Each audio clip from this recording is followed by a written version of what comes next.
Hello friends, welcome back to channel महापुरुषों की बातें। साथ संगत जी, सबको प्यार भरी राधा स्वामी। आइए सुनते हैं कुछ प्रेरणादायक वचन। ये वचन राधा स्वामी सत्संग व्यास द्वारा प्रकाशित पुस्तक सत्संग संग्रह भाग 2 में से लिए गए हैं।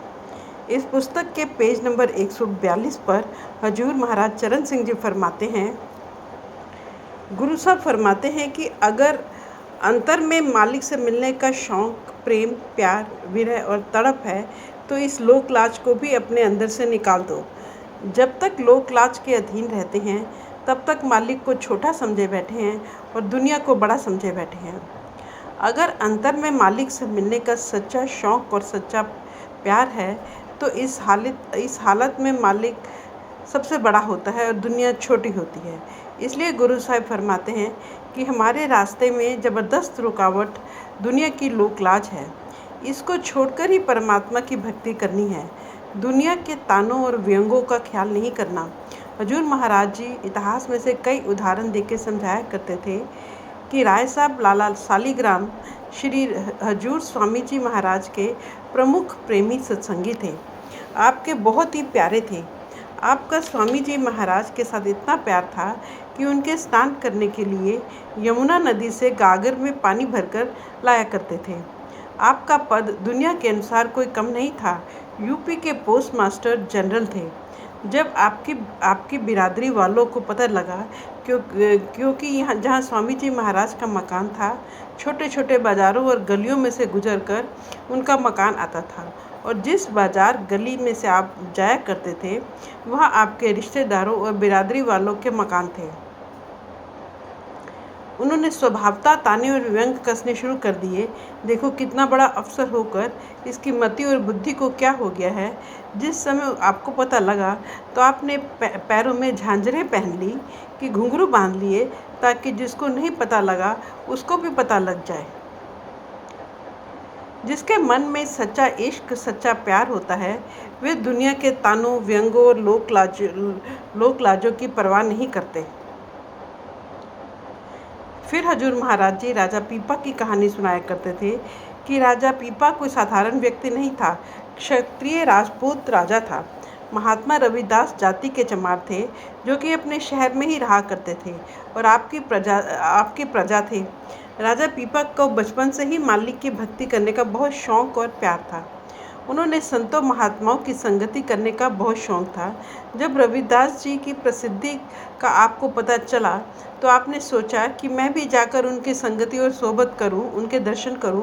परंतु रविदास महात्मा क्योंकि चमार थे और आप क्षत्रिय राजपूत थे, डर के मारे दिन के समय उनके पास नहीं आए।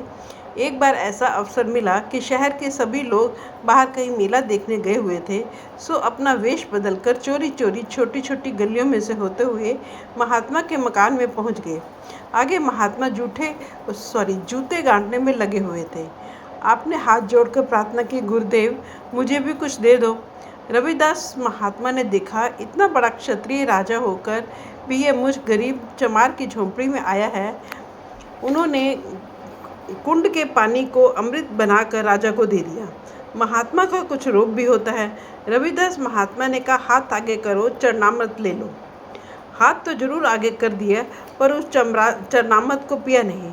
उसको बाहों के अंदर ही ले लिया, बहा दिया और अपना कुर्ता गीला कर लिया।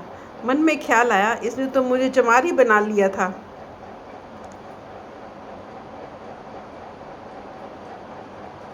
आसपास देखकर अपने महलों में आ गए। आते ही अपना कुर्ता उतारकर धोबी को दे दिया, इसे जल्दी से जल्दी साफ करके ले आओ ताकि किसी को पता न लगे इसके ऊपर चमड़े के पानी का रंग चढ़ा हुआ है। धोबी तो कपड़े धोने के लिए मसाला तैयार करने लगा। उसने अपनी लड़की को मुंह से दाग निकालने के लिए कहा। लड़की ने उस कपड़े के दागों को मुंह से चूस कर उतार दिया और कपड़ा धो दिया। अब क्योंकि वह अमृत था, चरणामृत था, धोबी की लड़की अगम की बातें करने लगी। उसने अंदर की बातें करनी शुरू कर दी। धोबी की लड़की की इतनी प्रसिद्धि हो गई। राजा को मालिक से मिलने का शौक़ और प्यार तो पहले से ही था। वह धोबी की लड़की के पास गया।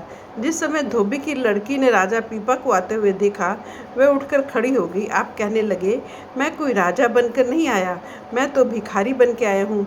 तो उस लड़की ने उत्तर दिया, मैं आपको राजा समझकर नहीं खड़ी हुई, मुझे तो जो कुछ भी मिला है आपके कुर्ते से मिला है। इस बात को सुनकर राजा को बहुत ही शर्म आई कि धिक्कार है मेरे राज्य पर और धिक्कार है मेरे क्षत्रियपन पर, मुझे लोकलाज ने वास्तविकता से कितनी दूर रखा है। राजा सभी लोकलाज छोड़कर सीधा रविदास महात्मा के चरणों में चला गया। रविदास जी ने धीरे धीरे भक्ति कराकर उसे सब कुछ दे दिया। उसी राजा पीपा की वाणी आज हम गुरु ग्रंथ साहब में पढ़ते हैं। सो मेरे कहने का अर्थ केवल इतना ही है, यह जो दुनिया की लोकलाज है, दुनिया के ताने और व्यंग हैं, ये हमें सदा के लिए वास्तविकता से दूर रखते हैं। इसलिए चौथी पातशाही गुरु अर्जन देव जी हमें समझाते हैं कि यदि हमारे मन में मालिक से मिलने का शौक़ और प्यार है तो महात्माओं की जाति पाति नहीं परखनी चाहिए, कौम मजहब और मुल्क नहीं परखने चाहिए। हमें तो सच्चे महात्मा की खोज करनी है। ना कोई हमारी जाति पाति है, ना कोई महात्मा की जाति पाति है, ना कोई हमारे कौम मजहब मुल्क हैं, ना कोई महात्मा के कौम मजहब और मुल्क हैं। यह सब जाति पाति ऊंच नीच के झगड़े हमारे अपने बनाए हुए हैं। संत महात्मा तो हमें इनमें से निकाल कर हमारे अंदर से मालिक से मिलने का शौक़ और प्यार पैदा करते हैं। इसलिए गुरु साहब फरमाते हैं, सब लोकलाज छोड़कर सीधे होकर परमात्मा की भक्ति करनी चाहिए। अब गुरु साहब इसका कारण समझाते हैं, लाभ समझाते हैं। यदि हम दुनिया की लोकलाज छोड़कर गुरुमुखों की संगति और सोबत से लाभ उठाकर परमात्मा की भक्ति करेंगे तो हमें इसका क्या लाभ होगा। जो भी धर्मराज का हिसाब किताब है वह सारा समाप्त हो जाएगा। इस अथाह जहर के सागर से हम सदा के लिए बाहर निकल आएंगे। धर्मराज का क्या हिसाब किताब है? कर्मों का हिसाब किताब है। हमारी आत्मा उस परमात्मा का अंश है। हम उस सतनाम समुद्र के कतरे हैं। उस मालिक से बिछुड़कर इस माया के जाल में फंसे हुए हैं। मन के ताबे या अधीन होकर जो कर्म करते हैं, अच्छे भी करते हैं, बुरे भी करते हैं, सब कर्मों का हिसाब किताब भुगतने के लिए हर एक प्राणी को बार बार जन्म मरण में आना पड़ता है। न अच्छे कर्म करके कभी देह के बंधनों से आज़ाद हो सकते हैं, न बुरे कर्म करके जन्म मरण के दुखों से छुटकारा पा सकते हैं। यदि अच्छे कर्म करते हैं तो राजा महाराजा बन जाते हैं, कौमों मजहबों मुल्कों की हुकूमत हासिल करके आ जाते हैं, लोहे की बेड़ियां उतर जाती हैं, सोने की जंजीरें चढ़ जाती हैं, सी क्लास छोड़कर ए क्लास प्राप्त कर लेते हैं, ज़्यादा से ज़्यादा बैकुंठों और स्वर्गों में पहुंच जाते हैं। यह भी भोग योनियां हैं, थोड़े समय के लिए नियत अवधि के लिए होती हैं।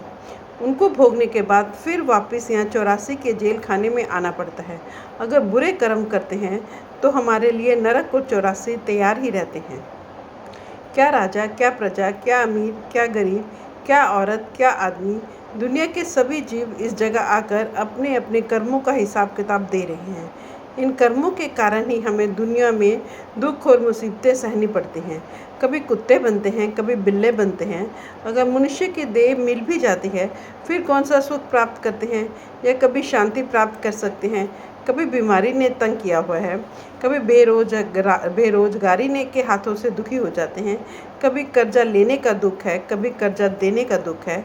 इसी तरह कौमों मजहबों मुल्कों के झगड़े हमारा पीछा ही नहीं छोड़ते। कितने गरीबों का खून होता है, कितनी औरतें विधवा होती हैं, कितने बच्चे अनाथ हो जाते हैं। जिस नगरी में आकर रोटी कपड़े के लिए तड़पते फिरते हैं, भटकते फिरते हैं, उस नगरी और शरीर में आकर हम सुख किस तरह हासिल कर सकते हैं, शांति कैसे प्राप्त कर सकते हैं। यदि मनुष्य शरीर में आकर सुख शांति नहीं मिली तो फिर और कौन से जामे के अंदर सुख और शांति मिलेगी।